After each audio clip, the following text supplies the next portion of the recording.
দেখেছেন এখানে একটা প্লেট লাগিয়েছি যেখানে 26 দিন অনশন করে মৃত্যুর মুখে মমতা বন্দ্যোপাধ্যায় ঢলে পড়েছিলেন। যদি আর কয়েক ঘন্টা দেরি হতো তাহলে মমতা বন্দ্যোপাধ্যায় আমাদের মধ্যে থাকতেন না। ওইখানে হাজরা মোড়ে একটা প্লেট লাগিয়েছি যেখানে আমার সিপিএম এর গুন্ডা মমতা বন্দ্যোপাধ্যায়কে মেরে তার যে খুলি ফাটিয়ে দিয়েছিল, আর 1 সেন্টিমিটার যদি হতো ব্রেন টাচ করে যেত, মমতা বন্দ্যোপাধ্যায় আমাদের মধ্যে থাকতেন না। গার্ডেন রিচে গুলি চালিয়ে দিয়েছিল মমতা বন্দ্যোপাধ্যায়ের ওপরে, একজন হঠাৎ করে হাত বাড়িয়ে দিতে গুলিটা তার হাতে লেগেছে, নাহলে মমতা বন্দ্যোপাধ্যায়ের মাথায় লাগতো। শুধু এই কটাই শেষ নয়, সেখানে নন্দীগ্রামে গুলি চালিয়ে মমতা বন্দ্যোপাধ্যায়কে মারার ষড়যন্ত্র করেছে বাংলার বিভিন্ন জায়গায়, তাকে এলিমিনেট করে দেওয়ার ষড়যন্ত্র বারবার সিপিএম করে এসছে। কিন্তু বাংলার মানুষের আশীর্বাদ এবং ভগবানের যে করুণা, সেই করুণায় মমতা বন্দ্যোপাধ্যায় আজকে বাংলার ত্রাতা হয়ে আমাদের মাঝখানে এসেছেন। তাই প্রত্যেকটা তৃণমূল কংগ্রেস কর্মী আমাদের আজকে এই মঞ্চ থেকে শপথ নিতে হবে যে যেরকম আমরা বলি শহীদের এক্ষুনি, আমাদের অভিষেক বন্দ্যোপাধ্যায় এই শহীদদের এক্ষুনি তিনি শ্রদ্ধা জানিয়ে গেলেন। আমি সেই শহীদ স্মৃতি একটা করা হয়েছিল বিড়লা প্ল্যানেটোরিয়ামে, সেখানে আমি শহীদ স্মৃতিতে শ্রদ্ধা জানিয়ে এসেছি। তাদের বললাম শহীদের রক্ত হয়নি কো ব্যর্থ, শহীদের রক্ত হয়নি কো ব্যর্থ, আজকে এটা সিপিএম মুক্ত বাংলা। কিন্তু রাজনৈতিক কর্মী, রাজনৈতিক জীবনে লড়াই শেষ হয়ে যায় না। আমরা বাংলাকে নিশ্চিতভাবে নিরাপদ রেখেছি। অভিষেক লড়াই করেছে যে কিভাবে বাংলার দাবি দাওয়াকে নিয়ে আসা যায়। মমতা বন্দ্যোপাধ্যায় বারবার করে তাদের জানিয়েছেন, কিন্তু বাংলাকে বঞ্চনা করে যাচ্ছে।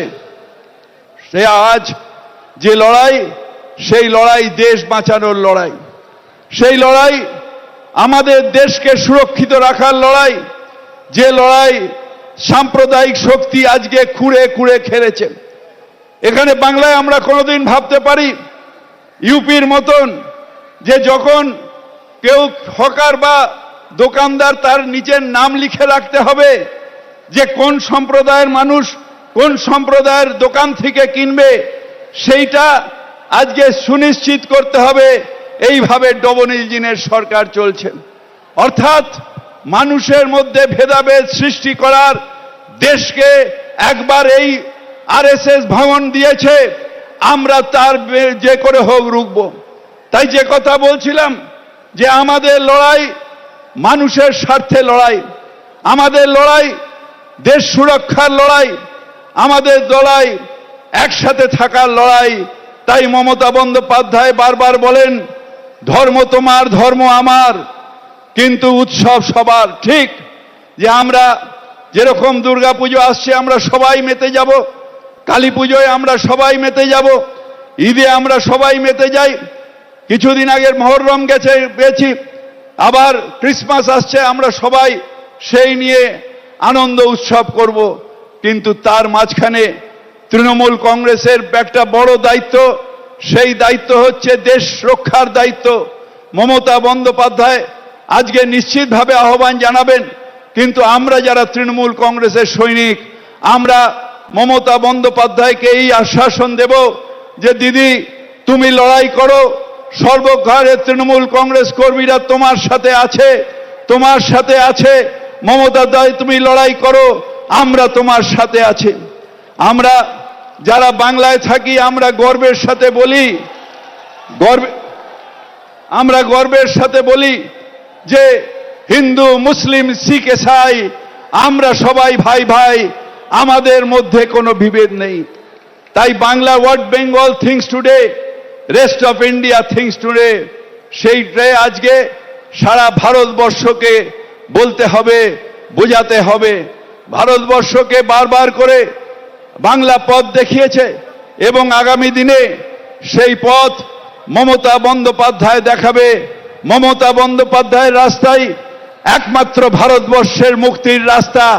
সেই রাস্তায় তৃণমূল কংগ্রেস কর্মী তারা সবাই নিয়ে ভারতবর্ষকে এগিয়ে যাবে। তাই আপনাদের কাছে যে আবেদন করার জন্য আমরা এসেছি আজকে, ধৈর্য ধরে মমতা বন্দ্যোপাধ্যায় আমাদের কি নির্দেশ দেয় সেই দিকে তাকানোর, আর আমরা ভারতবর্ষকে সাম্প্রদায়িকতার আগুন যে অন্ধকার, সেই অন্ধকার থেকে দূর করবই, দূর করবই, দূর করবই। সংযত জীবনযাপন, মানুষের মধ্যে থাকা, একসাথে মানুষকে নিয়ে থাকা, সুন্দর ব্যবহার, এর মধ্যে দিয়েই মানুষের প্রাণ জয়, সেইটা নিশ্চিতভাবে আমরা করব। তাই আমরা আবার বলি, মমতা দি এগিয়ে চলো, আমরা তোমার সাথে আছি, আমরা তোমার সাথে আছি, আমরা তোমার সাথে আছি। লড়াই লড়াই লড়াই চাই, লড়াই লড়াই লড়াই চাই। এই লড়াইয়ের নেত্রীকে, এই লড়াইয়ের নেত্রীকে মমতা দি এগিয়ে চলো, আমরা তোমার সাথে আছি। জয় হিন্দ, বন্দে মাতরম, তৃণমূল কংগ্রেস জিন্দাবাদ, মমতা ব্যানার্জি জিন্দাবাদ। ফেরহাদ হাকিম বক্তব্য রাখছিলেন এবং 21-এর মঞ্চে অখিলেশ যাদবও এসে পৌঁছবেন। ইতিমধ্যেই মমতা বন্দ্যোপাধ্যায় কখন আসবেন সেদিকেই তাকিয়ে রয়েছেন কর্মী সমর্থকরা, এবং ছবিটা আপনাদের দেখাচ্ছি একেবারে কানায় কানায় পূর্ণ।